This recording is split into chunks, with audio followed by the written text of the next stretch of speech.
Merci pour le café. Pas de quoi. Si, il est bon. Ah, Non, parce que celui de Manon n'était pas sucré. oh. Mais je l'ai bu quand même, hein. Allô? Quelle joie d'entendre ta voix. Dis-moi ce que tu veux. Toi et moi, nous avons des choses à nous dire. C'est à moi que tu parles? Allô, y'a personne au bout du fil? On doit pas être sur la même longueur d'onde. Sans blague! Et vous croyez que j'appelle pour commander une pizza? Mais le truc, c'est qu'elles ne savent pas que nous, on sait qu'elles savent. Quelle est cette voix qui, dès l'aurore, si gracieusement me salue? Très joli. En vert en plus. Qui est le tordu qui a dit ça? Salut à tous, bienvenue dans Voix Ouf, le podcast qui met en lumière les métiers de l'ombre du doublage français. Pour cette nouvelle émission, on accueille un invité exceptionnel, le comédien Alain Dorval, voix française mythique de Sylvester Stallone. Salut Alain, comment allez-vous? La forme, prêt à boxer? Non, je sais pas, mais ça me fait toujours rire quand j'entends parler de voix mythique. Vous croyez que je suis mythé à ce point-là? Oui. Oui, je pense oui. Ah bon? Vous êtes légendaire même, je pense, on peut le dire. C'est terrible parce que légendaire ou mythique, j'ai l'impression, pardonnez-moi, ça me rappelle la dernière phrase du Caligula de Camus qui dit, en se faisant assassiner, « Je suis encore vivant ». Alors mythique et légende, je préfère être vivant si ça vous dérange pas. Alors excellent, on va dire. Excellent et en pleine forme. Voilà, c'est ça. C'est ce qui nous importe, que vous soyez en pleine forme et avec nous, et on est vraiment ravis de vous recevoir. Aux côtés de Rocky, sur le ring, sur le coin gauche, une implacable guerrière de la VF qui a le sens de la répartie, c'est Manon Baroufi. Salut. Et pour manier le verbe, il ne prend pas de gants, mais boxe avec les mots. Il se tient prêt au combat sur le coin droit, c'est le challenger Thomas Imbert. Salut. Ouais, mais ça... Là, tu mets le niveau, là. Il va falloir que je sois à la hauteur de ça, maintenant. Bah écoute, t'as intérêt, parce que là, c'est chaud. Ouais. C'est du lourd. Quant à moi, je ne vais pas rester dans les cordes. Je suis Vincent Formica, mes initiales VF, et ça tombe bien pour une émission sur le doublage. J'aime bien dire ça à chaque fois. Rappeler. Providentiel. Oui, non, mais on avait compris. C'est bien. Ok. Alors, aujourd'hui, on a donc l'honneur d'accueillir Alain Dorval, bien sûr, mais qui est donc vous êtes notamment connu pour être la voix de Sylvester Stallone, mais plein d'autres que l'on va évoquer pendant cette émission. Mais avant cela, on va plonger directement dans votre univers, Alain, avec Rocky, que vous incarnez au cinéma depuis plus de 40 ans maintenant, entre la saga Rocky et Creed. S'écoute un petit extrait et on en parle juste après. Mais qu'est-ce que tu fais dehors à cette heure? J'ai téléphoné seulement et personne. Y a pas de souci. Non, je voulais juste parler directement, c'est tout. On entre une minute? Non, je voulais seulement savoir si tu pensais d'un truc à moi. Ok. Parce que je pensais de quoi? Bah, c'est ce qu'on dit, le tour du cadran, on le fait qu'une fois. J'ai entendu dire. Bah, y a un truc que je voudrais faire. Ouais, quoi? Boxer. Non, rien d'important, des petits combats locaux, tu vois. Et t'es pas trop... Je veux dire, vieux? Ouais, mais tu crois qu'on devrait s'empêcher d'essayer des trucs à cause de 2 ou 3 bougies de trop? Moi, je trouve pas. Papa, qu'est-ce que les gens vont dire? Que je suis dingue, parce que je rechausse les gants et que je dis je suis là. Bah... C'est ton ego qui parle, là. T'as déjà fait tes preuves, on sait de quoi t'es vraiment capable. Ouais, des preuves, j'en ai donné, ouais. Et j'ai arrêté de penser comme les autres il y a pas mal de temps. Ce qui compte, c'est pas d'écouter les autres, c'est de s'écouter soi. Voilà pour ce petit extrait que j'aime beaucoup parce que c'est donc Rocky dans Rocky Balboa, le 6e volet, et Rocky qui parle à son fils, qui lui donne un peu une leçon de vie en disant qu'il faut s'écouter soi-même et arrêter de penser à ce que vont penser les autres de ce qu'on veut faire. C'est quelque chose qui vous touche, qui vous a touché aussi, Alain, quand vous avez repris le rôle de Rocky, en tout cas des années après le 5. C'est quelque chose qui vous a touché parce que Stallone parle aussi de lui. Donc c'est assez touchant, je trouve. Mais il y a de toute façon une grosse part autobiographique, je pense, dans ce qu'il écrit. Il y a le côté volontariste même. Le côté challenge permanent, etc. Que je trouve touchant. Et maintenant, j'accorde pas plus d'importance à un dialogue que ça n'en a. C'est-à-dire, c'est ce qu'on dit au moment où on le dit et au moment où ça passe sur l'écran, quoi. De même que le temps du théâtre, le lieu du théâtre, c'est quoi? C'est l'heure à laquelle vous y allez et c'est le lieu théâtral.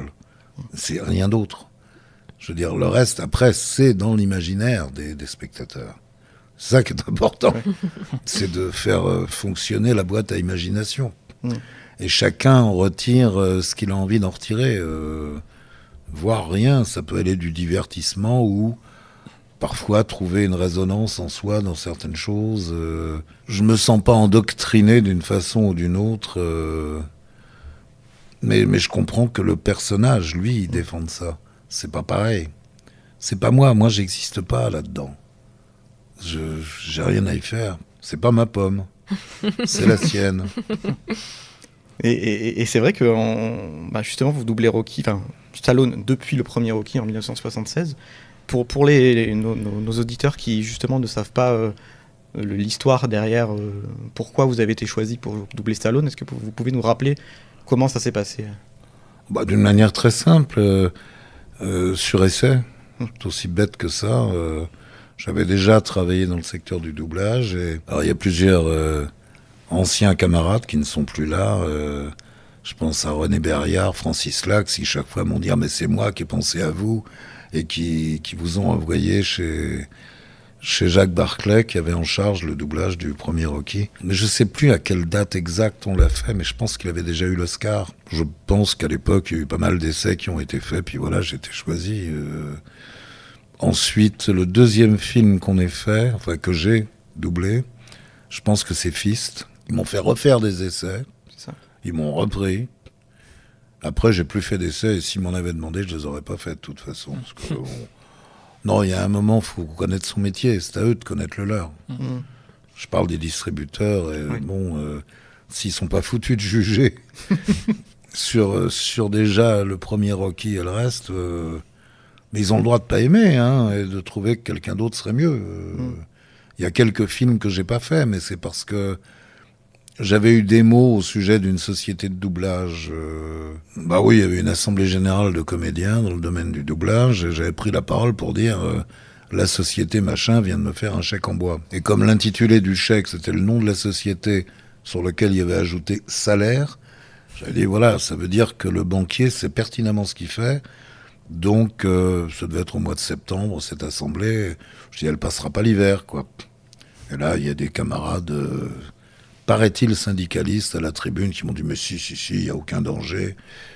3 mois après, c'était fini.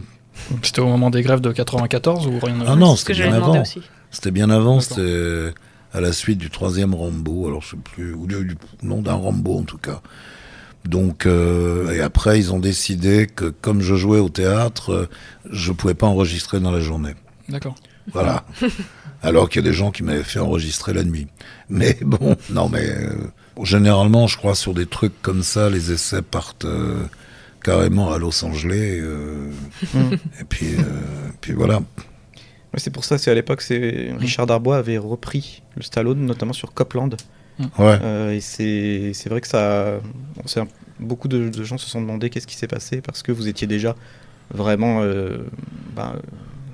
la voix attitrée de Stallone, et on se demandait ce qui se passe. No comment. Ouais. Donc c'était l'essentiel, c'est que vous l'ayez repris après et que vous ayez continué avec lui. D'ailleurs, je voulais vous demander pour donc ce comédien qui est encore ici, qui travaille encore, qui a encore des super projets. Qu'est-ce qui vous plaît chez cet acteur? Est-ce que ça vous êtes jamais dit je suis un peu lassé de Stallone? Non, pas du tout. Non, parce que c'est chaque fois nouveau. Moi, je trouve qu'il se répète pas. Même quand il fait des séries, c'est devenu quand même pas un maniaque, mais enfin, on en est à 6 Rocky plus les 2 Creed. Il y a eu 5 Rambo, 3 Expendables, et apparemment il y en a un 4e qui est dans la boîte. Ouais. Je sais pas, on m'a pas appelé, je sais pas quand est-ce qu'il doit sortir. Bientôt, il est en cours de tournage. Ah mais lui, il a terminé de tourner au mois d'avril. Lui, il a terminé, et Jason Statham a repris le flambeau. Ouais. Et ça va se terminer bientôt, donc je pense courant. Ils s'entendent bien, je crois, avec Statham. Ouais. C'est pour ça qu'il lui a laissé les commandes. Oui, mais il l'a dit d'ailleurs. Ouais. Mais bon, non, mais de temps en temps, je regarde chez vous si je veux avoir des infos. C'est gentil. Donc si vous savez pas, c'est pas moi qui le saurais. En clair. On sait tout. Non. Oh, vous savez pas tout, mais tout ce qu'on peut savoir. Voilà, oui, non, mais non. Puis habituellement, je m'en préoccupe pas de savoir ce que fait. On m'appelle pas. Je veux dire. Bon, là, ça fait un certain temps qu'on m'appelle. Et je suis ravi, non, parce que j'ai l'impression d'avoir une forme de familiarité. Ouais, je suis content de le retrouver, quoi. Et c'est un comédien qui a. Qu'est-ce qui fait, selon vous, qu'est-ce qui vous plaît chez lui? Est-ce que c'est son côté parce qu'on sait aussi qu'il c'est un artiste complet. Il écrit, il réalise. C'est quand même... C'est ça qui est pour moi le plus impressionnant. J'allais dire, c'est un homme orchestre du cinéma, quoi. On a l'habitude de parler d'homme orchestre, on parle pas d'homme cinéma, mais il est vraiment ça. C'est un homme cinéma. Et puis c'est de toute évidence une passion chez lui. Enfin, indépendamment de tout, de la renommée, d'une réussite quelconque, il est passionné par ça. Je crois, ça se voit, ça se sent. Puis vous savez, nous, quand on double, on voit ça dans des conditions dans lesquelles vous le verrez jamais, parce que moi, j'exige toujours de voir le film avant. J'estime que ça fait partie de mon travail. Je suis pas bilingue, malheureusement, mais j'ai traduit Shakespeare il y a fort longtemps. Et c'est pas tout à fait la même langue. C'est sûr. Mais je veux savoir ce qui se passe, quoi. Enfin, et puis après, quand on enregistre, on regarde la séquence, on répète, on enregistre, on écoute ce qu'on a fait, jusqu'à ce que ce soit satisfaisant. Alors heureusement, il y a un directeur artistique, parce que sinon je serais jamais content. Faut savoir s'arrêter un moment, mais j'ai un tempérament assez... J'ai tendance à exagérer dans bien des cas, quoi. Donc, pour que je dise que je suis content, il faut vraiment que j'ai plus la pêche pour pouvoir continuer. C'est tout. Parce que, pour l'instant, ça m'est jamais arrivé. Bon. Mais c'est étonnant ça, puisque à l'heure où, avec les gros films, il y a beaucoup de confidentialité. Certains comédiens nous disent qu'ils voient juste la bouche de ça arrive, ça m'est arrivé, mais cela dit, je m'en foutais un peu, très honnêtement. Sur Transformers, un truc comme ça. Je veux dire, je suis pas passionné par le fait de voir le reste. Donc ça va. Je suis pas frustré, quoi. Ah non, il y a des cas où... l'autre jour, non, mais je doublais, parce que je fais depuis très longtemps, Patibulaire pour Mickey. Et là, il y a des trucs en surimposition. Il faut que je leur dise, chez Disney, ils marquent Property of Disney ou je sais plus quoi. Mais quand ça arrive sur la gueule des personnes, qui me mettent ça en bas, mais je comprends très bien, parce qu'il y a eu Il y a eu un film de Stallone, entre autres, qui a été complètement piraté. Enfin, j'aime pas le mot de pirate, parce que pirate, je trouve ça plutôt laudatif. Vous voyez, c'est sympa, les pirates. Enfin, ça peut l'être, en tout cas. Donc, non, c'est du vol. Le vol, c'est infamant. Pirate, non, on se met un bandeau sur l'œil, on est content comme tout. Bon, avec un sabre en bois, tu vois, c'est formidable. Bon, mais le vol, non, le vol, c'est moche, quoi. Je crois qu'une fois, c'était à l'époque... Alors maintenant, c'est du numérique, en plus. C'est sans doute bizarrement beaucoup plus facile de le faire. Je sais pas comment c'est transmis au Cinoche, mais c'est obligatoirement sur Internet. Moi, c'est arrivé qu'ils me filent des DVD d'avance. Bon, mais parfois, d'ailleurs, le film n'est pas terminé. C'est très marrant. Là, vous avez un fond vert. Alors, il y a des effets spéciaux. On voit le mec sur un fond vert, il n'y a pas de décor. Mais peu importe, on se rend compte de ce qui se passe, quoi. C'est ça qui est important. Mais effectivement, c'est gênant quand il y a Property of machin sur la bouche du personnage, même dans un dessin animé. Moi, ça m'emmerde, enfin... parce qu'on a besoin de le voir, enfin... sinon, on dit des mots et on n'est pas là pour dire des mots. Mais pour essayer de jouer la comédie, quel que soit le cas de figure. Je me suis battu syndicalement à ce sujet-là. Parce que je suis à la CFDT depuis très longtemps et il y a des pratiques que je réprouve totalement. Enfin, en particulier celles qui consistent pour certaines personnes à être parties avant d'arriver. Pratiquement. Du genre, je signe la feuille. Moi d'abord, j'ai déjà eu un infarctus, donc je ne signerai jamais une feuille tant que le boulot n'est pas fini. Je veux être certain de l'avoir fini. Et que ce soit pas moi qui soit achevé. Mais je comprends parce qu'avec, notamment avec Thomas, on reçoit des fois des liens pour regarder des films en avance. Et il y a ce qu'on appelle des watermarks, et qui nous empêchent de voir des fois les comédiens. Et c'est compliqué de se concentrer. J'imagine à la barre, si vous voyez un watermark, de vous caler sur le comédien. Ah bon, on a ça. Enfin, je pense à Disney, là. Oui, non, mais c'est certain. Mais je trouve ça normal qu'ils le mettent. Ou alors qu'ils le foutent en diagonale. Mais là, tel que c'est mis, c'est à peu près aux 2/3 de l'image vers le haut. Quand vous avez un personnage à l'image, c'est très rare qu'on cadre ses pieds quand même. C'est plutôt le torse ou la totalité. Et à ce moment-là, ça tombe systématiquement sur le visage de... Et même pour un dessin... Mais aussi pour un dessin animé. Je veux dire, moi, il n'y a pas différentes façons de faire son boulot. Il n'y a pas les grands films et les petits. Je veux dire que je suis aussi chiant pour les petits que pour les grands. Et entre les acteurs de chair et d'os et l'animation, vous voyez une différence pour vous inspirer du personnage, ou c'est que le physique vous donne une impulsion? Non, non, c'est pas ça, c'est qu'il y a une responsabilité. Il y a eu aussi ça dans certains cas, des versions françaises qui débordaient très largement de l'original, sur des séries en particulier, où les mecs se faisaient beaucoup rire en séance, je suis pas certain que ça faisait rire tout le monde, et c'était très peu conforme à l'original. Quand on est dans le dessin animé, là l'original... c'est pas un mec, un individu vivant, quoi. Ouais. Même si on fait autre chose, on trahit personne. Ouais. Si ça passe par rapport à la bestiole qui est sur l'écran, parce que ce sont quand même généralement des bestioles. C'est vrai. C'est vrai. Et c'est un bonheur. Enfin, moi, j'irais sur le ventre pour continuer à faire patibulaire. Ah bah oui, ça c'est sûr. Bah, si c'est plus vous, on va gueuler aussi. Hein. Ah bah oui, c'est sûr. Oh, je sais pas. Mais vous savez que les cimetières sont pleins de gens irremplaçables. Par définition, un être vivant ne se remplace pas. Moi, il y a 5 ans, on a perdu un chat. Il y en a un autre qui est arrivé, qui voulait à tout prix qu'on l'adopte. Il n'a pas pris sa place. Il est là. Et c'est... Là, on a été obligé de faire abattre des arbres chez nous en Normandie. Parce que même en Normandie, il y a de la sécheresse. On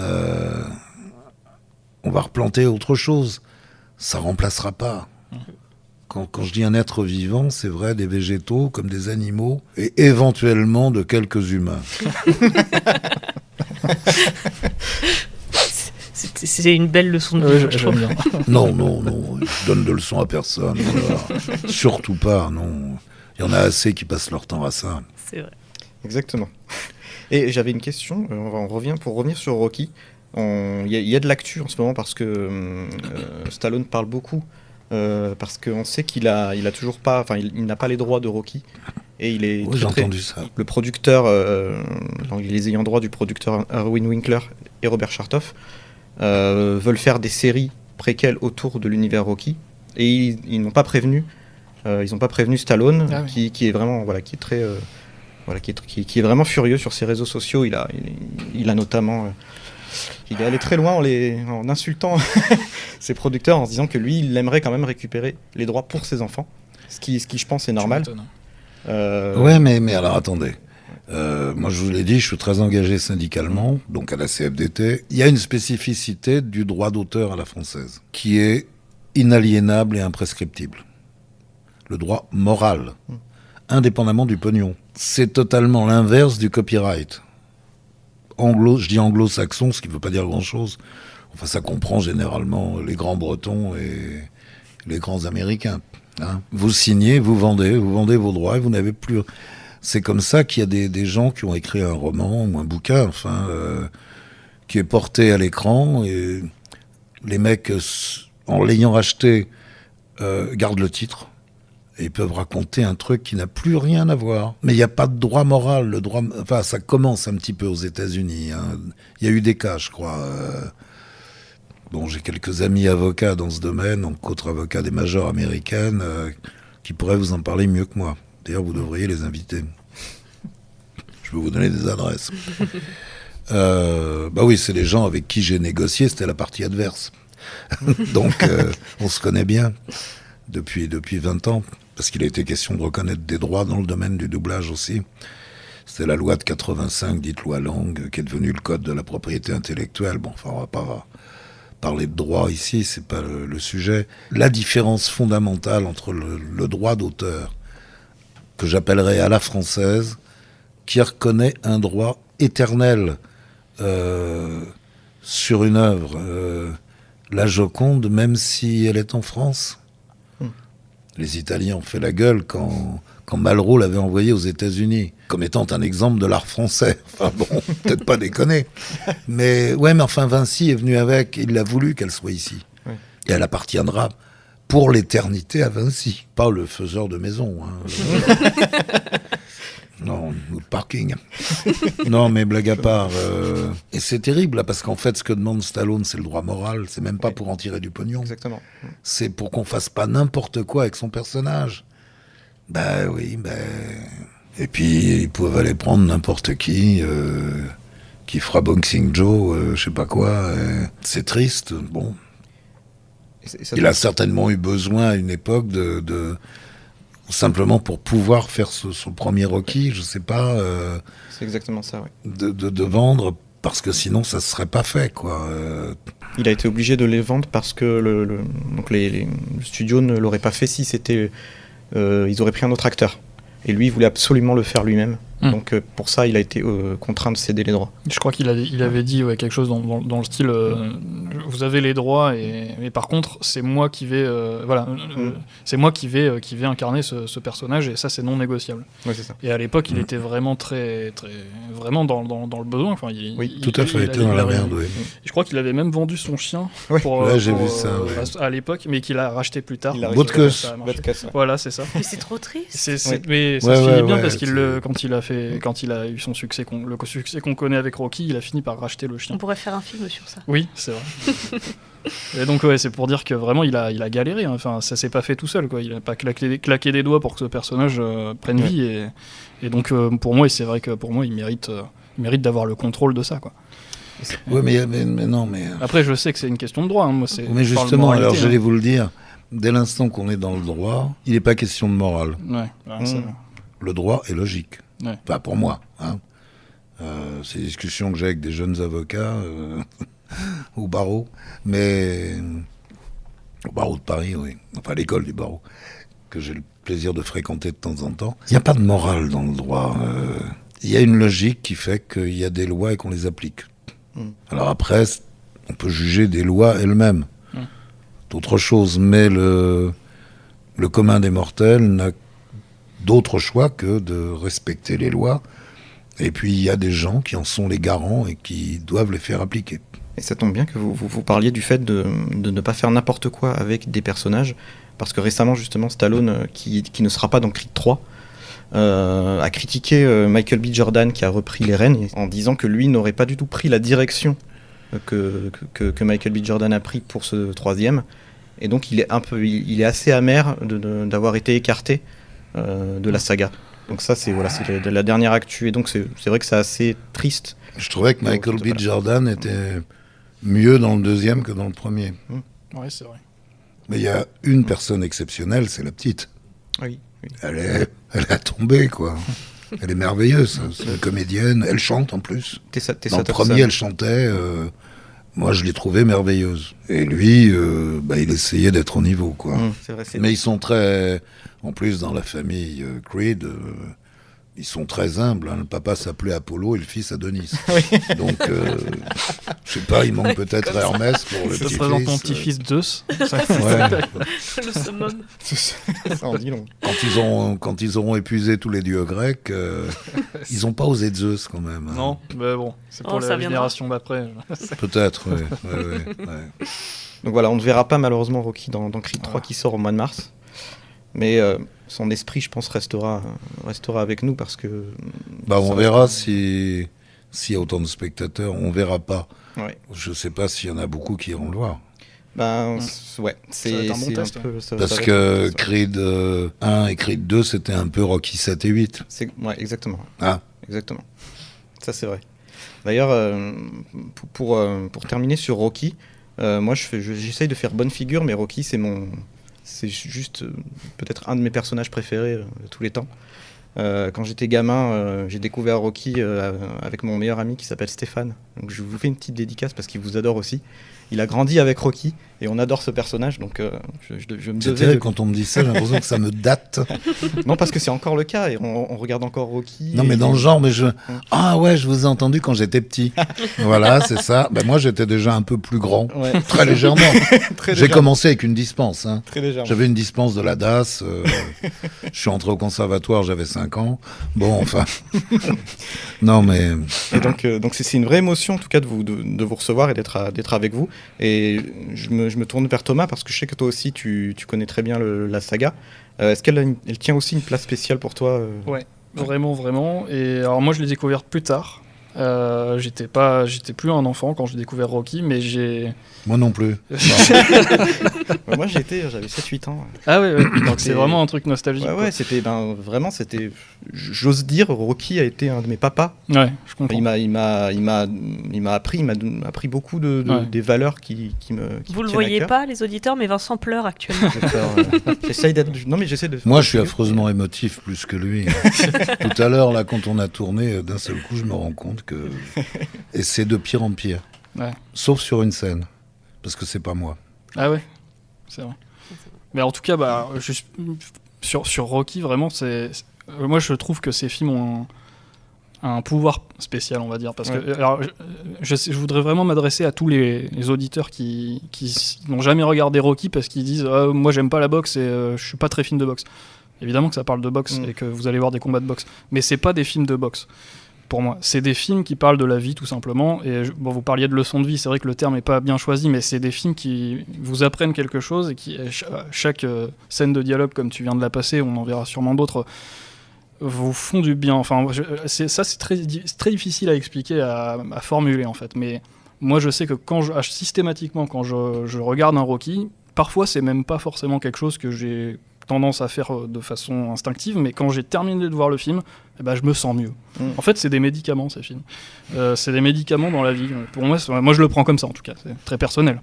Et je sais pas si d'autres le ressentent comme ça, mais je suis sûr que... Je pense pas être le seul. Faites gaffe, c'est pas remboursé par la Sécu. Non, mais ça devrait.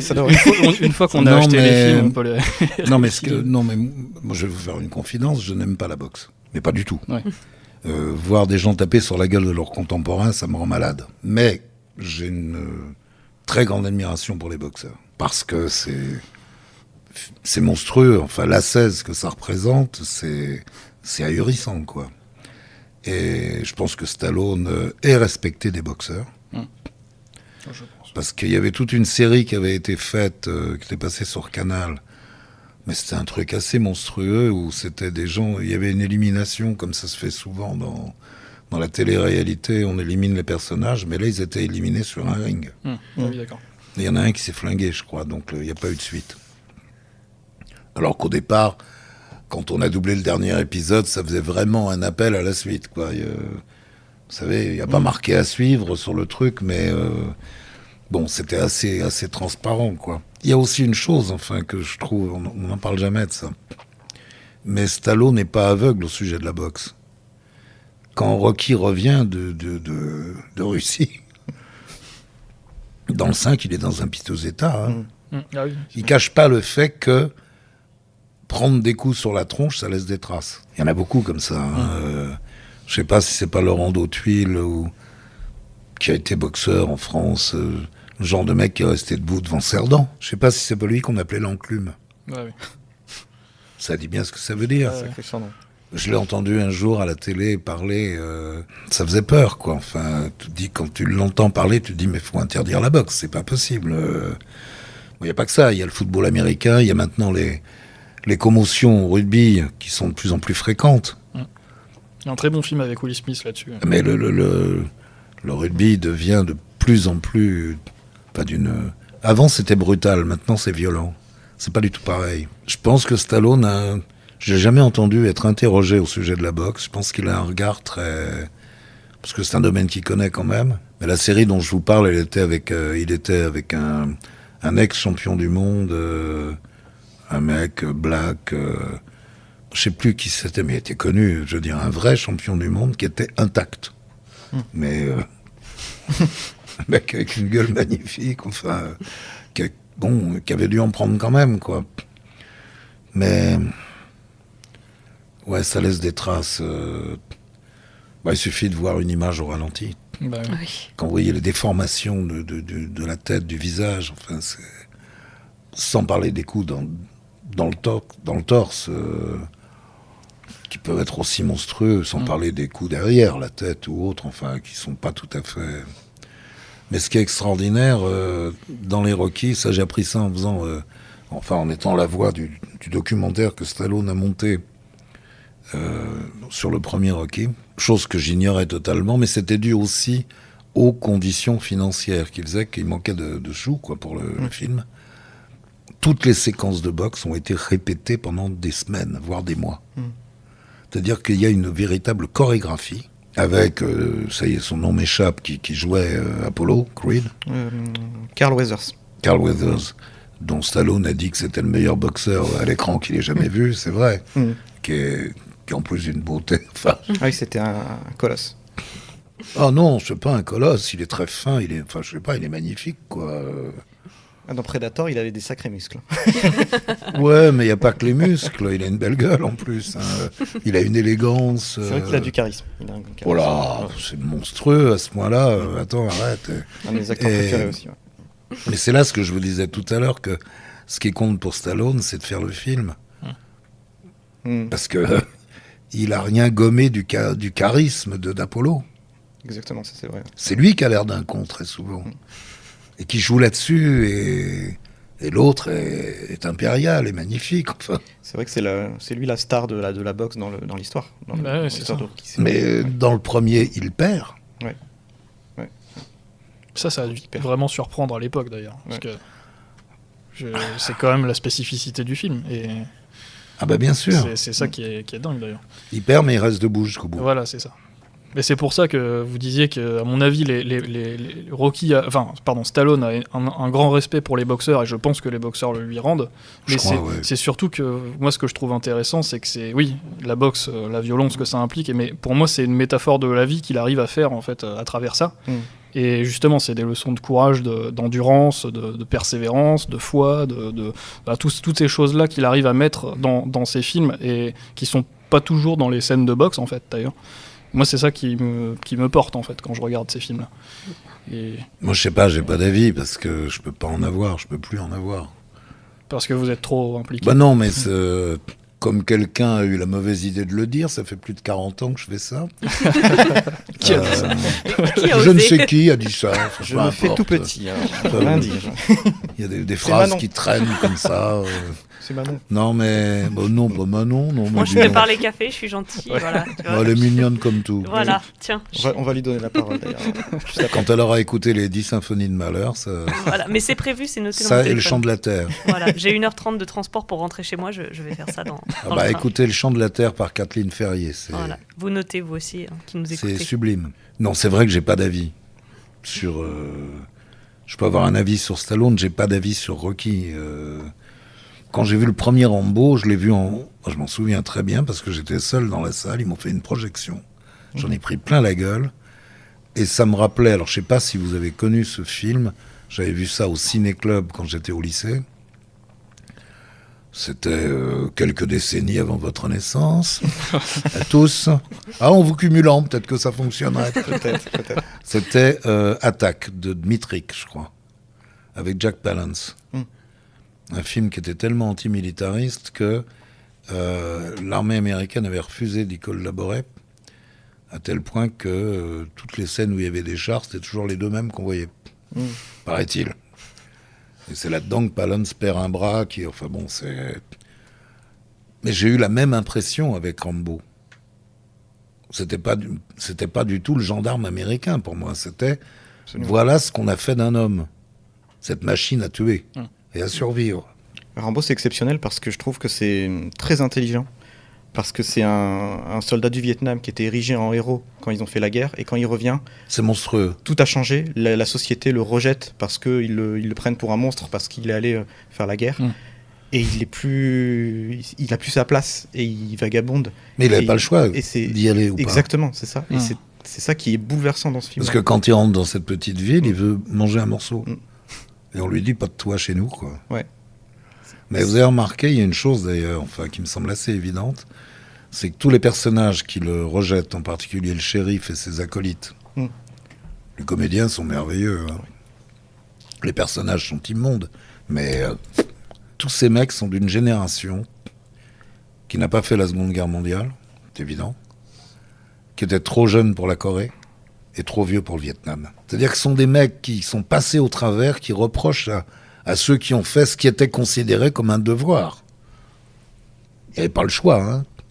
Sinon, il fallait passer au Canada quand on était c'était de l'insoumission, voire de la désertion. Enfin, c'était passible, suivant les états, je pense, du conseil de guerre. Et je me souviens, quand on a doublé la dernière scène, je suis rentré le soir, à l'époque, je partageais la vie avec quelqu'un, il y avait une télévision, ce que j'avais pas chez moi. Et bah oui, ce qui fait que j'ai jamais vu le feuilleton que j'ai tourné.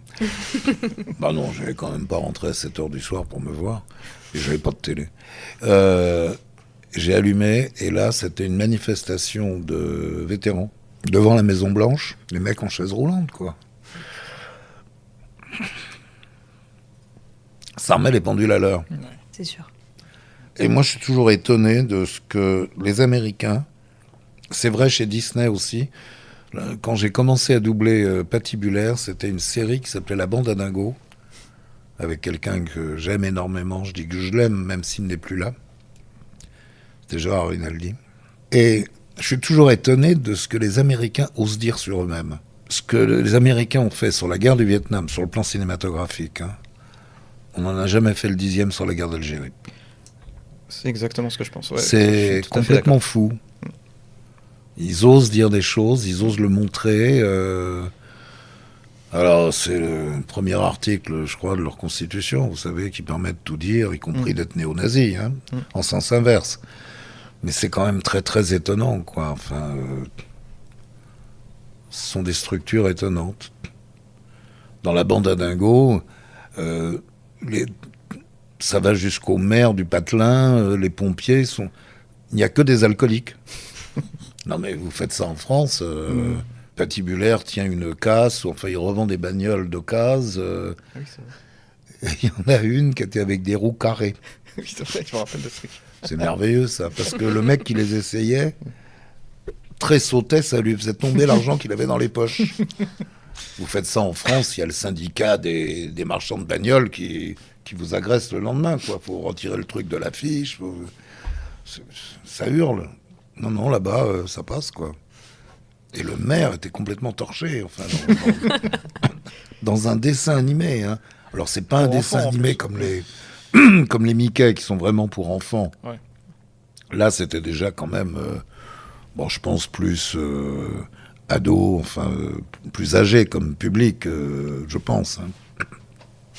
Mais c'était génial, il y a eu des trucs insensés. Enfin, qu'est-ce qu'on s'est marré avec Gérard.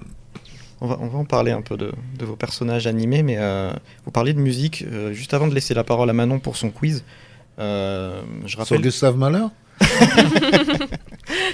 J'en préparerai un pour la prochaine fois. Là, je vais vous parler rapidement... Ah oui, mais si vous le préparez, je serai planté, alors.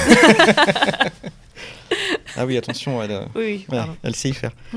Ça ne m'étonne pas, la bougresse. Et quelle réputation. Non, je vais vous parler très rapidement de Bill Conti, qui est le compositeur de la musique de Rocky. Le 3 février, au Zénith de la Villette, il y a un concert qui s'appelle le Rocky World Tour. Donc pour tous les fans de Rocky, si vous voulez réserver votre place, allez-y, parce que ça sera un concert qui parlera, on aura toutes les musiques et toutes les chansons de la saga Rocky. Je vais y arriver. Donc le 3 février au Zénith de la Villette, et je pense que ça va être assez cool, parce que les musiques et les chansons aussi dans ce film-là, dans la saga, sont quand même assez... c'est clair. J'ai mis très longtemps avant de me rendre compte qu'aux grosses têtes, c'était ça. Ah oui, c'est vrai, exactement. Oui. Bon, je l'écoute pas tous les jours, hein, donc, mais ça m'est arrivé de l'écouter, comme tout le monde, je veux dire, en bagnole. Et un jour, je dis, mais merde, mais ça me dit quelque chose, ça. Pam, pam, pam. Ouais, bah oui. Non, c'est vachement bien foutu. Hein. J'avais fait un spectacle quand j'étais à l'école primaire. On l'a, les dossiers, attention. Avec cette musique-là. On avait fait un spectacle en CM1 ou CM2, et il y avait la musique de Rocky, cette musique-là, et on faisait un spectacle de gymnastique. Voilà, c'était aussi pour ça que j'aime Rocky, parce que le peuple réclame des il m'a accompagné jusqu'ici. Il vous a fait marcher sur la tête, c'est ça. C'est exactement. J'ai fait des roulades, plein de trucs. Tu as commencé là. C'est un peu plus compliqué. Manon serait ravie. Hein. Absolument, oui. J'imagine elle va filmer, elle va mettre ça sur les réseaux. Non, justement, tant qu'on n'est pas filmé, ça va, je peux le faire. Mais comme je me méfie des caméras qui sont dans ce studio, voilà. Ah bon, carrément. Non, mais moi, quand on me dit que c'est éteint, j'y crois pas trop. Donc, Ah bah c'est bon à savoir. Écoute, Manon, Tu veux jouer? Vas-y, dépêche-toi, pose-moi ta question. Stop, qui suis-je? Je suis un animateur de France 3, je suis déguisé en noir. Ça, Connor. Négatif, je suis une mythe en pull-over. J'ai essayé de rester sur les basiques et comme on a parlé de Rocky, on va commencer avec une question sur Rocky évidemment. Et comme Alain Dorval, on l'a dit, on va pas utiliser le mot mythe et légende, on a dit qu'un homme extraordinaire, un comédien de doublage extraordinaire. Et ben j'ai fait comme avec Richard Darbois, c'est pour notre numéro spécial Richard Darbois. J'ai préparé des questions mais je n'ai donné aucune proposition, donc c'est à répondre du tac au tac. D'accord. Je ne compte pas vous aider. On va essayer. Voilà. Donc première question sur Rocky, est-ce que vous pouvez me citer les titres des 6 films de la saga? Rocky, déjà. Oui. Rocky, déjà. Rocky Ensuite. 2. Rocky 2. Rocky 2, quelque chose. Ah ouais, c'est là que moi, je là que ça se complique. Je connais pas bien les... Attends, c'est Rambo de la mission, mais Rocky Ouais, 2. ça ouais. Il y a un titre à Rocky 2 Bah c'est pas Eye of the Tiger? Non, c'est le 3. Ah, c'est le 3. C'est La Revanche, La oui, Revanche, Raphaël l'a non. dit, vous ne l'avez pas entendu, mais Raphaël l'a dit. C'est Rocky 2, La Revanche. Et du coup, Rocky 3, Eye of the Tiger. à la française, s'il te plaît. L'œil du tigre. Évidemment, l'œil Simplement. du tigre, oui, parce qu'on parle doublage français, donc c'est bien de dire en français. Ensuite, Le 4 et le 5, je crois que c'est le 4 et le 5. Non, c'est ça? oui, Il n'y a pas de sous-titre. Après, évidemment, Rocky Balboa. et c'est tout. Bah, c'est tout. Après, il y a Ça, les- arrête. après, j'allais dire les Creed, mais... Oh, Non, il faut non, savoir non. s'arrêter. Non, je ne parle pas des Creed. Non, D'accord. restons sur Rocky. Et oui, effectivement, il n'y a que le Parce 2 que et le- le 3 parce qui que avaient le- un Parce un que sous-titre. le premier Creed, il y en a un, c'est le Creed, l'héritage de Rocky Balboa. Exactement. Mais ouais. comme c'est Creed en premier et pas Rocky, bah, ça ne m'a pas intéressé. Voilà. Et oui, le 6e, du coup, Rocky Balboa. Pourquoi Rocky Balboa et pas Rocky 6, personne ne le saura jamais. C'est comme le dernier Rambo, il a mis John Rambo. Ouais, mais pour Pour, se démarquer, je pense. pour se démarquer, parce que effectivement, c'est des films qui sont dans une autre dimension, je Et trouve. tu me fais une transition parfaite pour la question suivante. Parlons de Donnez-moi le Rambo. nom complet de Rambo. Ah, évidemment. Bah, moi, je dirais John Rambo, mais j'imagine que c'est pas aussi Ah simple. non, c'est pas aussi simple. Il est indien. Ah, C'est dit dans le premier. Ouais. Mais je me souviens pas. En fait, il y a un autre prénom après John et il y a une initiale pour avoir son nom complet. je vais sécher, moi. Il vous confie. C'est un prénom américain hyper classique. Enfin, on a déjà John qui est très classique. Bah, peut-être qu'on peut le dire 2 fois. John. John. C'est pas un D. Non, ça commence par un J aussi. C'est John. Jack. Non, dommage, t'es pas très loin. Jeremy? Non. Non. James. James, oui. D'accord. John James. Et il me faut une initiale, donc une lettre. Faites-moi tout l'alphabet, vous allez bien tomber dessus à un moment donné. Oui. Non, Bah, c'est une consonne. Ah ouais, mais il y en a beaucoup. Sinon, c'est pas drôle. C'est des... je sais pas... Et j'ai essayé de chercher et j'ai pas trouvé à quoi correspond cette W. initiale. Donc... W. C'est une consonne qu'on n'entend pas. H. Oui, Ah, c'est ça. ok. Donc nom complet, John James H. Rambo. Voilà. Mais il y avait un roman qui existait avant. Oui. C'est pas lui exactement. qui l'a écrit, ça. Non. Ah, oui, Mais je crois qu'il a fait l'adaptation. C'est D'accord. un roman qui s'appelait First Blood. C'est ça. De Ah, bah David, oui. de David Bah, qu'il a Morel. gardé. Hein. qui est le Ouais. titre original. Qui est le de- titre Et le original. dernier s'appelait pas John Rambo, il s'appelait Last Blood. Last Tout à Blood. fait. John Rambo, c'est le 4. John Rambo, c'est le 4, Ouais. exactement. Et Last Blood, ouais. c'est le dernier, ouais. C'est ça. On n'en a pas parlé, mais vous doublez aussi. Alors je vais essayer de le prononcer correctement. Nick Nolte. Oui, Voilà. j'imagine que ça se dit comme ça. Voilà, ouais. c'est ça. Nolty. Il y en a qui disent Nolty. Nolty. Nolty. Nolty, ok.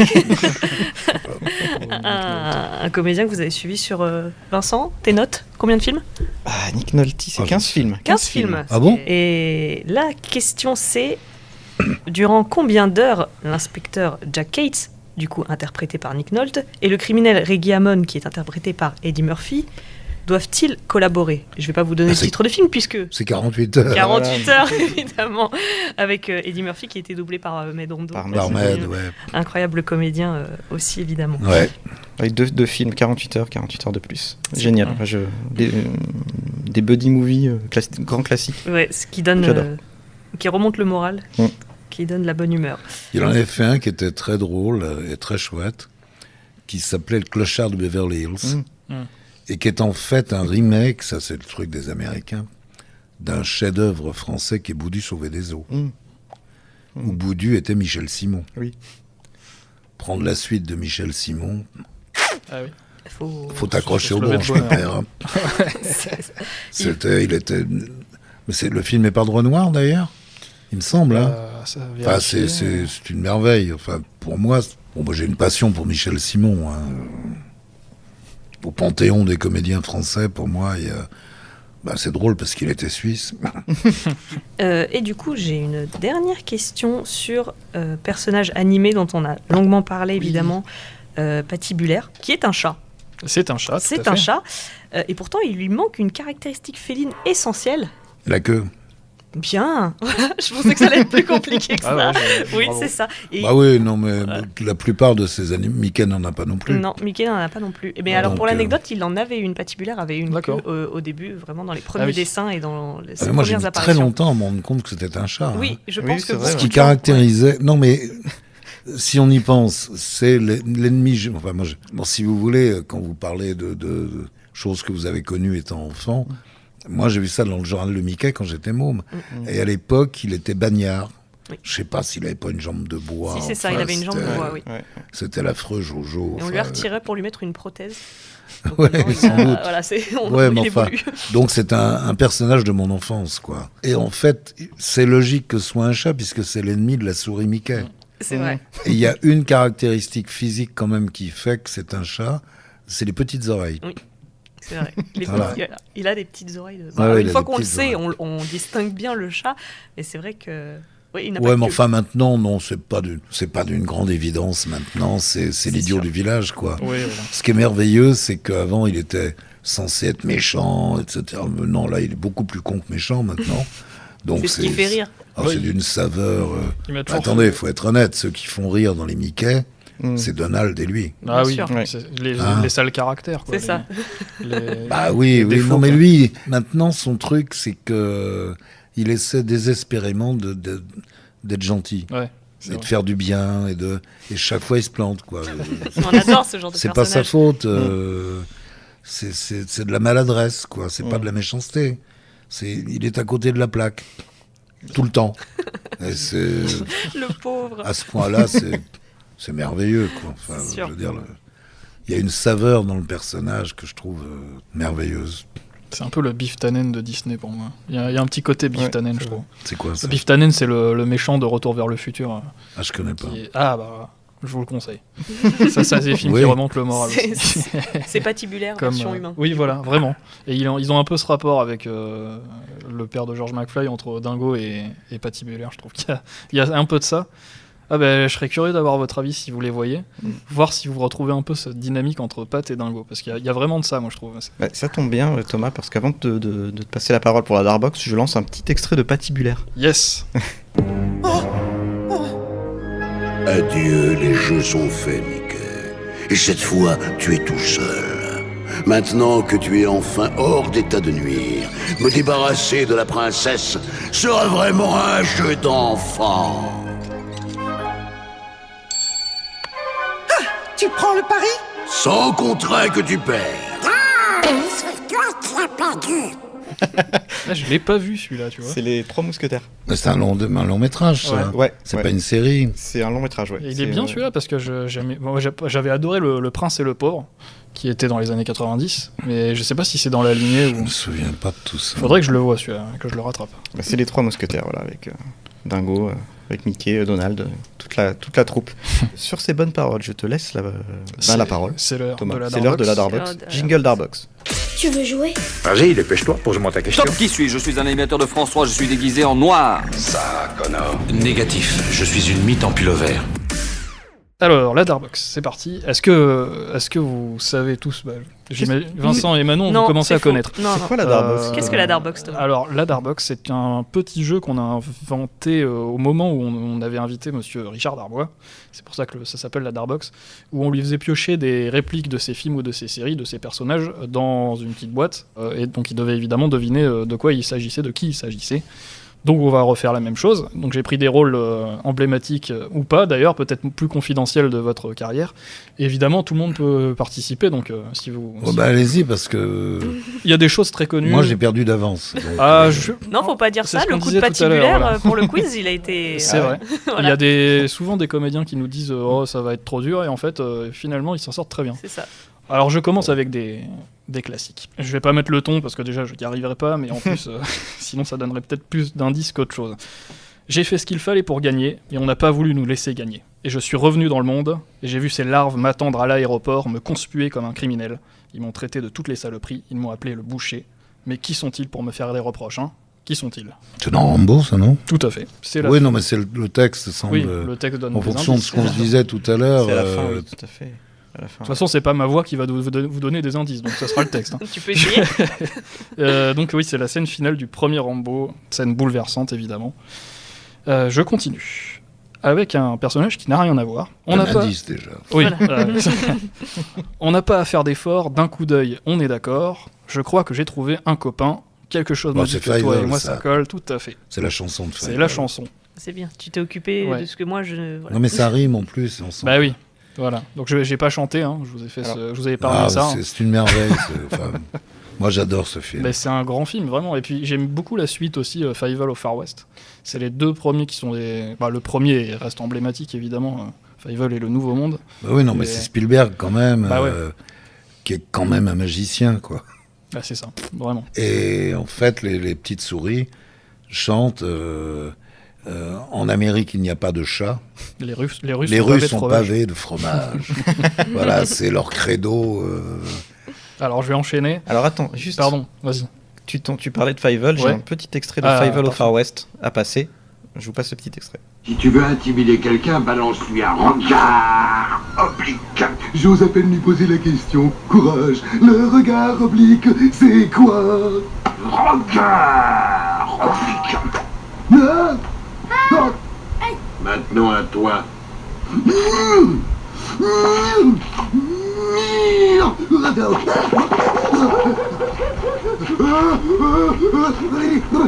Jalousie. Ça doit être très drôle à faire, ça. Complètement déjanté. Hein. Et c'est drôle à regarder, en tout cas. Alors, je vais enchaîner sur les rôles, parce qu'il en reste encore 8, mais je vais aller vite, et on va aller tous y arriver. J'enchaîne avec un comédien qu'on a évoqué, un grand comédien. Un film que j'ai revu il y a pas longtemps, qui m'a bien fait rire aussi.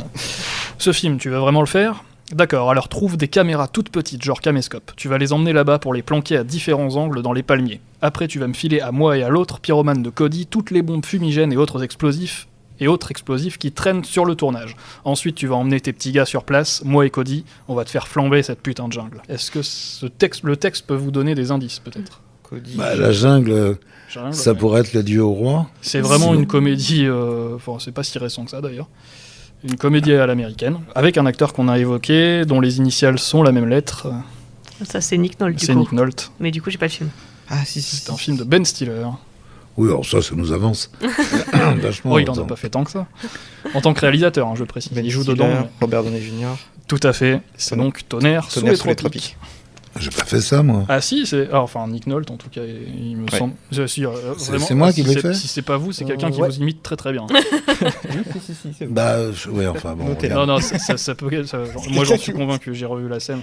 Ou alors vraiment, je ça me serait souviens incroyable. pas du tout. Si, j'ai. C'était quand ? Ça c'est 2006, je dirais. 2008. 2008. Non, parce que t'as dit récent quand même. Ah non, je dis pas si récent que ça. D'accord, ok. Bah, c'est pas non plus. Non, bien sûr. Ouais, c'est pas un vieux film. Il y a une quinzaine d'années. J'enchaîne avec un autre film. Alors là, je vais laisser les indices parce que sinon c'est un peu compliqué, mais vous allez trouver tout de suite du coup. Cessez le feu, vous ne voyez pas que je suis blessé. Médecin-major Ratchet, je suis un ami, je suis un Autobot. Optimus. C'est l'histoire de machin là, les Transformers. Tout à fait. C'est la scène où votre personnage se fait tuer malheureusement. Par les humains, ouais. Enfin, il se fait. Alors peut-être qu'il revient après, mais là, en tout cas, il se fait. J'en ai aucune idée. Là, tu choisis bien tes extraits. Alors, je vais me rattraper avec une réplique qui, pour moi, vraiment, est, je pense, une des plus belles de l'histoire du cinéma. Voilà, je vais le dire. Je le dis, je l'assume. Et je vais la. Diable foutre.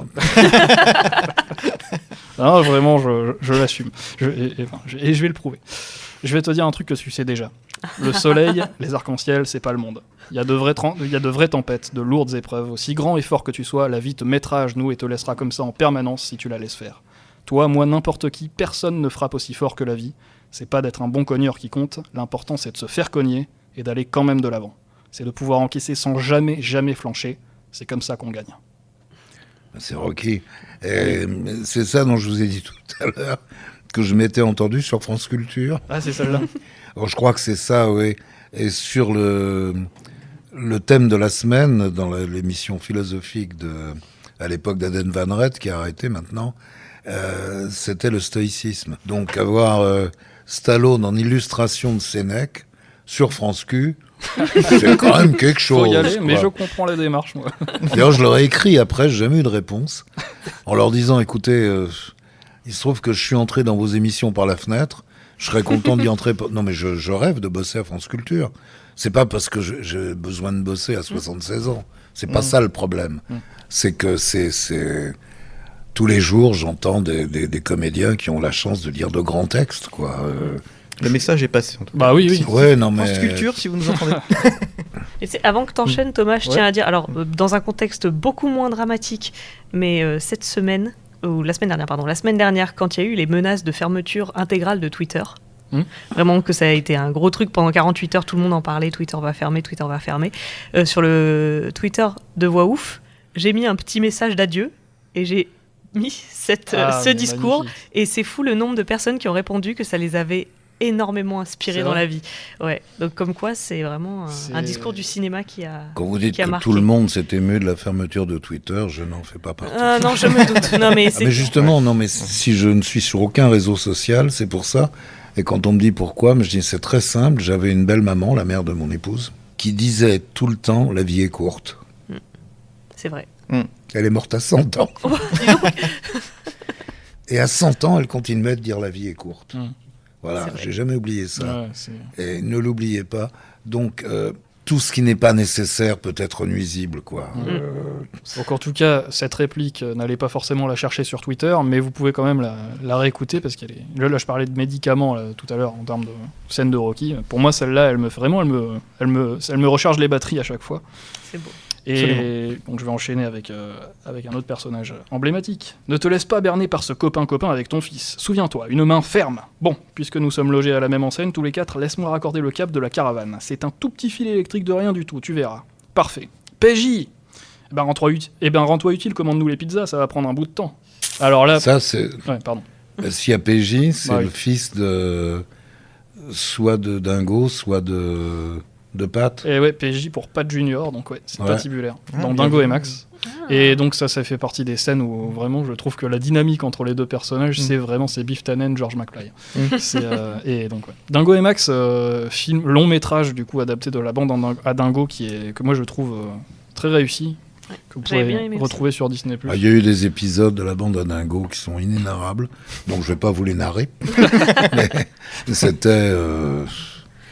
Qu'est-ce qu'on s'est marré avec Gérard, putain. Non, parce que si vous voulez, moi, c'est vrai que j'avais pas l'habitude de personnages comiques. Comme je l'ai souvent dit, si j'ai fait rire, je le faisais pas exprès. Hein ? Ça peut arriver. Bon. Mais, et la première fois, avec Gérard, on se retrouve à la barre, je lui dis, tu sais, moi, je sais pas si je pourrais, parce que j'ai peur d'y rester. Ce qu'on appelle y rester dans le métier, c'est le fou rire, en fait, parce qu'on se marre de... Bon. Et il me dit non, moi ça va, tu parles, il avait tourné 15 Charlots. Alors, il avait un peu l'habitude.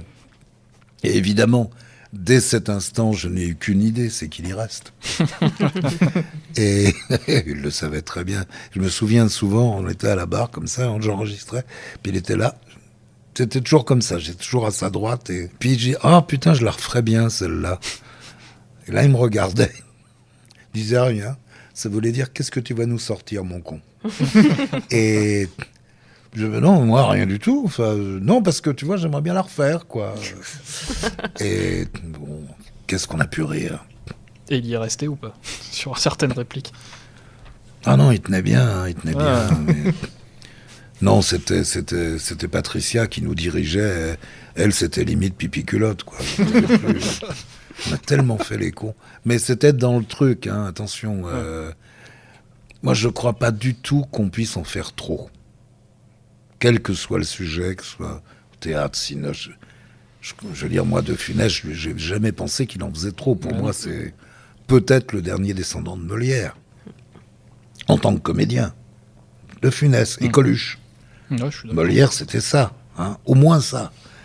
Et... on n'en fait jamais trop. Ce qui est grave, c'est ceux qui en font à côté. Ouais. Mais sinon, c'est jamais trop. Enfin, tous ces gens dont on dit « Oh, c'est merveilleux ». Il ne fait rien. Il fait tellement rien qu'il se passe plus rien et que tu te fais chier, quoi. Enfin, y a quand même des comédiens comme... célèbres pour ça, pour leur sobriété maladive. Non, je crois pas qu'on puisse en faire trop. Enfin, on est là. Moi, j'ai toujours fait cette profession au premier degré. J'essaie d'être dans l'incarnation, quoi. Il n'y a aucune distanciation. Je suis pas brechtien pour de rond. Il n'y a pas de distanciation. Faut rentrer dedans ou faut faire autre chose. Enfin, c'est mon avis. Ça s'entend dans Patibulaire où on sent que vous donnez vraiment quand même. Enfin voilà, vous en donnez quoi. Et ça fait plaisir. Et c'est pas à côté, au contraire. Moi, c'est ce que je ressens en tout cas. Et du coup, avec Gérard Rinaldi. Je suis devenu, je crois, le plus ancien chez Disney. Ah ouais. Ouais. Il y a une époque, mais je l'ai pas connu. C'était Roger Carrel qui était Mickey. Mais enfin, j'ai connu Roger. On a fait des séries ensemble. On a fait Il était une fois l'espace ensemble. Oui. D'ailleurs, je crois que Roger Carrel a doublé Patibulaire à certains c'est moments. Roger ? Oui. Ça m'étonne. C'est ce que j'ai lu ce matin. Je sais pas si c'est de source sûre, mais non, il a doublé Mickey. Ouais, mais il me semble que Roger, dans certains projets peut-être vraiment très très obscurs, dont très peu de. C'est un être délicieux. Hein. Complètement. Vraiment. Ah oui. Quel talent. Incroyable. Oui, ça c'est sûr. C'était un bonheur de travailler avec Roger. Mais quand j'ai fait c'est pas votre génération non plus. Quand on a fait Il était une fois l'espace, on a commencé à enregistrer. Et moi, je suis pas imitateur, mais bon, il y a des trucs comme ça qui traînent. Je crois la première réplique que j'avais, c'était à peu près un truc du genre « Mais c'est pas croyable !» Et j'ai continué comme ça. Et à l'époque, c'était très connoté. Vous savez, le monsieur qui dit j'ai dit à Liliane, on fait les bagages, on rentre à la maison. Voilà, bon. Et ce qui s'est passé, c'est qu'il y a eu une projection. Et Albert Barillet, qui était l'initiateur de tout ça, qui avait créé, enfin, Il était une fois l'homme, Il était une fois l'espace.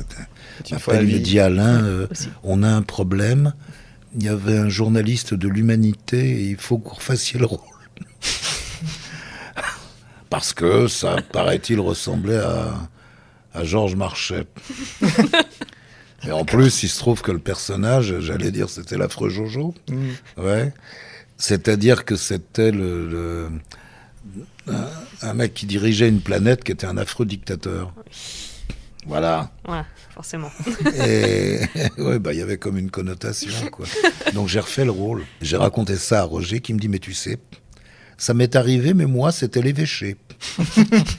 Ce qui est quand même très rassurant de voir que dans un pays où la censure n'existe pas, on peut refaire un rôle parce que il y a des gens du Parti communiste qui trouvent que ça ressemble à un de leurs dirigeants, ou que des gens de l'évêché, alors là, je sais pas pourquoi. Je pense pas que Roger avait imité la voix de l'évêque, enfin, d'abord qu'il aurait reconnu, mais c'est sans doute le texte, enfin, il y avait quelque chose qui... Et Roger a refait, et j'ai pas demandé dans quelles circonstances, c'est con, mais s'il me l'a dit, enfin, je l'ai pas inventé, quoi, c'est complètement fou. Ouais, c'est dingue. Au départ, je refusais, puis Albert m'a dit... Alain, il faut... Mais non, mais je le foutais dans la merde, sinon. Ah oui, bien sûr. Donc je pouvais pas... Non, c'était un homme remarquable, Albert Barillet. Grand réalisateur qui a vraiment marqué l'histoire de la télévision. Albert ? Ouais. Ah ouais, il a créé vraiment des choses... Tous les programmes jeunesse, c'était le roi. Les dessins animés, ouais. Notamment. Puis un homme charmant, c'était... un bonheur de travailler avec, quoi. Et justement, j'avais une réplique d'Il était une fois la vie, mais donc, je vais pas vous la faire deviner. Mais pour vous aider, j'allais dire que c'était un dessin animé pour enfants où il y a beaucoup de sang, puisque c'est l'épisode sur les globules. Sur les globules. Donc, ouais, mais alors là, j'avais arrêté. J'aurais pas trouvé avec ce genre d'indice. Non. J'imagine que c'était fait exprès. Oui. Je vais quand même vous en faire une petite dernière. Allez. Pour finir sur... Vous allez comprendre. Te balance pas, le mousqueton va lâcher. Tiens le coup, Sarah, tiens le coup, j'arrive. Pas de beuverie et pas le temps, cliffhanger. La scène d'intro. Franchement, incroyable et immortelle scène d'intro de cliffhanger.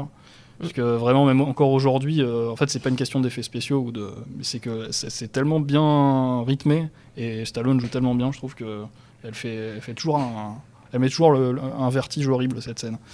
Mais voilà. ce film m'a donné la phobie de l'escalade. Ah ouais, c'est clair.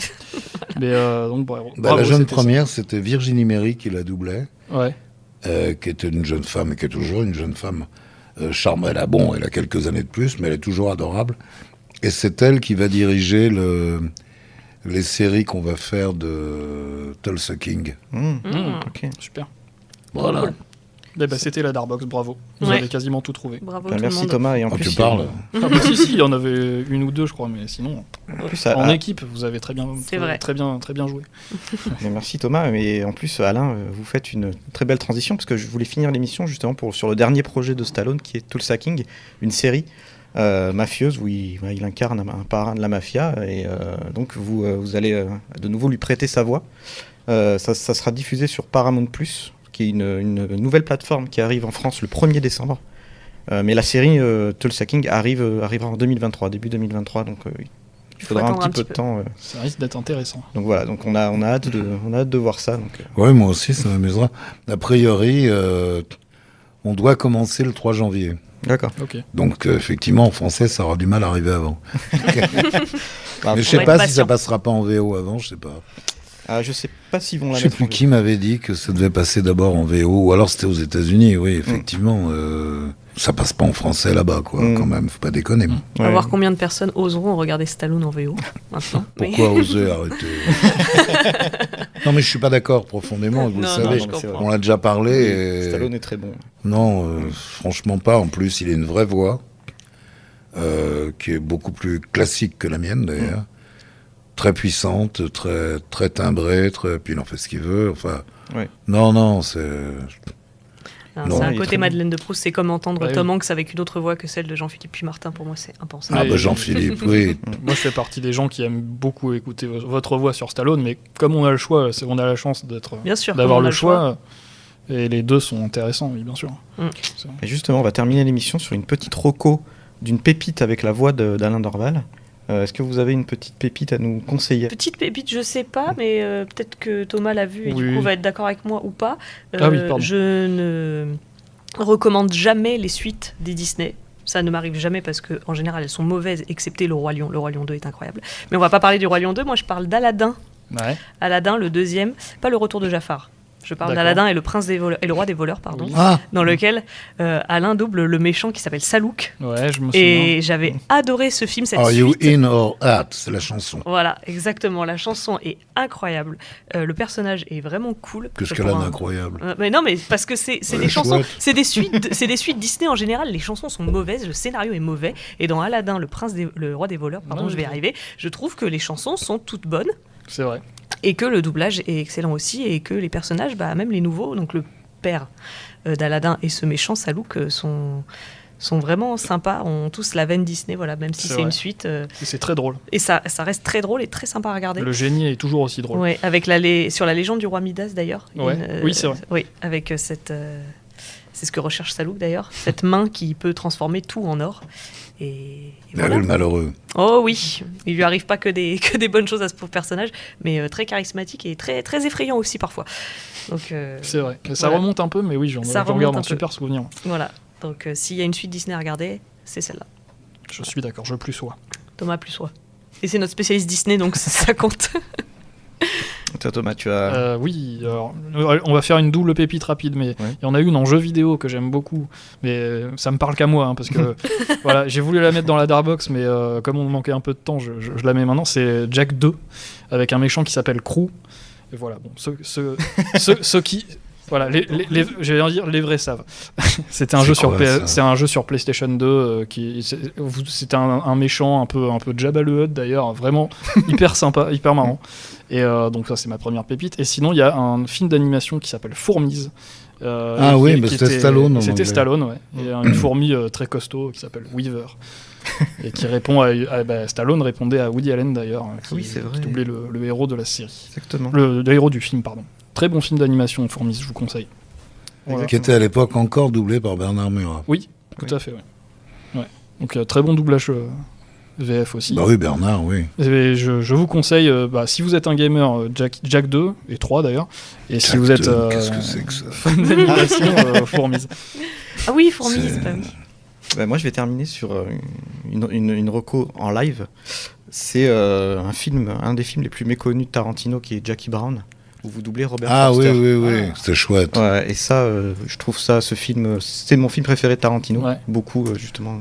Avec ma grande copine Maïk. Voilà, Ouais. qui double Pam Grier. Donc voilà, si vous n'avez pas vu C'est très chouette. Jackie Brown, c'est génial. Qui devait venir nous voir. Maïk et Dara qui devait viendra venir nous sûrement. voir. Elle va venir, elle Elle va a eu venir. un petit empêchement. Enfin, on a tous eu Ça, un Maïk empêchement. Ouais. Ouais, elle va venir. Ah ouais, c'est ma copine. Et voilà, donc Jackie Brown, beau souvenir aussi, j'imagine. Tarantino, il y a Ah des ouais, répliques. ouais. Mais dedans, il y a... C'est De Niro qui est complètement débile. Oui. Le mec qui tue sa copine parce Ouais. qu'il a mal garé sa bagnole ou je sais plus quoi. Enfin, Ah oui, De c'est Niro, c'est... ahurissant. Mm. C'est extravagant. Ouais, c'est vraiment... Mais c'est très bien écrit, c'est très bien foutu. Puis Robert puis- Forster est très humain, très doux. Ouais, mais trouve. je sais pas ce qu'il a fait d'autre. C'est vrai que j'y pense pas Ouais. quand vous me disiez qui j'ai doublé en dehors de... Mais je l'ai fait qu'une fois, ça, le doublage de ce comédien, mais que j'aimais bien. C'était bien. Ouais, c'est un très bon comédien qui a fait beaucoup de second rôles. Et Tarantino lui avait offert justement ce très beau rôle qu'il a un peu remis en avant. Et on l'a vu avant sa mort, il avait aussi joué dans la série Twin Peaks. D'accord. Donc c'était Parce qu'il est mort. Ouais, Encore Robert un, bon, Foster est d'accord. mort. Il n'y a pas très longtemps, mais ouais, malheureusement, il est décédé. Bon, je le doublerai plus.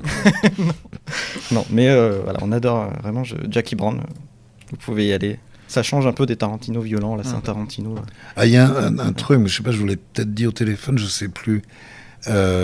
J'ai appris ça parce que il y a des gens qui m'apprennent des trucs sur moi. Bon. En fait, c'est pas que je les apprends. Si, dans certains cas, je peux les apprendre parce que je l'ignorais complètement. Carl Perkins, ça vous dit quelque chose? Oui, on en avait parlé, oui, effectivement. Vous connaissez? Pas du tout. Well, it's one for the money, two for the show, Ah. three to get rid of Bah that, oui. go cat go. Ben voilà, c'est le mec D'accord. qui a écrit ça. Ok. Blue Sweat Shoes. Et c'est Thibaut qui fait une émission sur Internet, sur un web, je pense, qui s'appelle Saturday Night, je crois, Blues, à laquelle j'ai participé, qui m'a dit « Mais t'as fait ça aussi ?» Je dis « Ah bon ?» Et puis il m'a ressorti la séquence, et effectivement, je savais pas du tout que c'était Carl Perkins, le rocker, enfin... Quoi. qui apparaissait dans une série télé. C'était marrant. Ah, le doublage, oui, ça nous... C'est sans fin, C'est sans les fin. découvertes. Mais j'ai doublé Paul Anka aussi, Ouais. qui est apparu aussi dans une série. Alors là, c'était aussi un héros de mes 15 ans. Hein. Ah oui, ça doit faire quelque chose. Ah bah ouais. Crazy Love, Diana et compagnie. Ah bah oui, attends. Ouais. Mais il a effectivement une voix voilée aussi, bon, plus aiguë que la mienne, mais enfin, je crois que ça passait. Enfin, c'était... Mais moi, j'étais heureux comme tout. Et sur ces dernières paroles musicales, Oui. on va terminer l'émission. On aimerait que ça dure encore des heures parce que on adore vous avoir et... Vous la seriez? Ah, Non. oh. Vincent repleure actuellement. Je vais pleurer, j'essaye de me contenir. je rappelle qu'il y a le Rocky World Tour qui passe le 3 février à la Villette, donc au Zénith de la Villette, avec d'autres dates vont arriver. Donc allez taper ça sur Google si vous êtes fan de Rocky et que vous adorez la musique. Donc je pense que ça va de pair. Si on aime Rocky, on aime sa musique. Oui. Bah tiens, je sais pas si je vous l'ai dit, j'ai eu un message de quelqu'un que j'aime beaucoup, que vous connaissez peut-être, Aldebert. J'y pense parce que il passe au Zénith samedi. Il m'a dit si tu veux venir, mais je peux pas parce que je vais voir ma copine Sandrine Alexis, vous connaissez peut-être, qui était au Guignol, c'est là-bas qu'on s'est connus. Et comme je suis en Normandie dès que je le peux, elle passe à Caen samedi soir, donc je vais voir Sandrine. Je l'ai déjà vue à la Gaîté Montparnasse, mais je serais ravi de retourner la voir à Caen. Et j'ai participé. Il m'a demandé, Aldebert, de participer à son dernier disque. Et je vais vous dire, ça a été une joie. C'est un mec formidable, très très créatif. Et puis toute son équipe, c'est normal, est à son image. C'est-à-dire, sont des gens super sympas, quoi. Ça bosse et on se marre et c'est agréable. Et ce sont des gens gentils. Et pour moi, c'est une vertu. Mais on est bien d'accord. Et si on m'avait dit que, justement, Alain Dorval chanterait Blue Sweat Shoes... On ne l'aurait pas cru. Ça s'appelle pas chanter, ça. Bien, merci beaucoup, Alain. Je vous en prie. Merci, Thomas, notamment pour cette belle Darbox. Ah bah, avec grand plaisir, merci à vous. Merci, Manon. Merci. Merci, Raphaël aux manettes. Merci à toute l'équipe. On se retrouve très vite. On va terminer sur une citation de Rocky, celle dont tu parlais, Thomas, C'est pas d'être un bon cogneur qui compte, c'est de se faire cogner et d'aller quand même de l'avant. C'est comme ça qu'on gagne. Je pense que s'il y a un message à faire passer, c'est celui-là. Et on termine, avant de vous dire au revoir, on va vous laisser sur un extrait de Rocky qui parle à Polly, que je trouve un extrait que je trouve très beau. On va se quitter là-dessus. À très bientôt, merci à tous. Tchuss. Salut. Quoi? T'es pas monté assez haut? Assez haut? Oui, assez haut. J'en sais rien, j'ai encore des trucs pas rangés dans ma cave. De quoi que tu parles? Là-dedans. Voilà, c'est ça, parle-moi de ta cave. Comment ça? Bah, parle-moi des trucs que t'as là-dedans. C'est de la colère? La colère? Oui, t'es en pétard parce qu'Adriane nous a lâchés. Polly, elle nous a pas lâchés, elle est morte. Ok.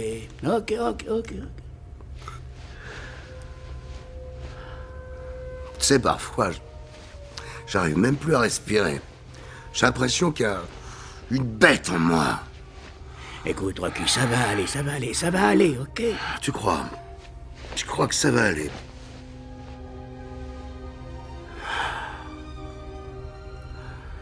Je croyais pas. J'aurais jamais cru que ça pourrait être aussi dur. C'était pas comme ça que c'était prévu.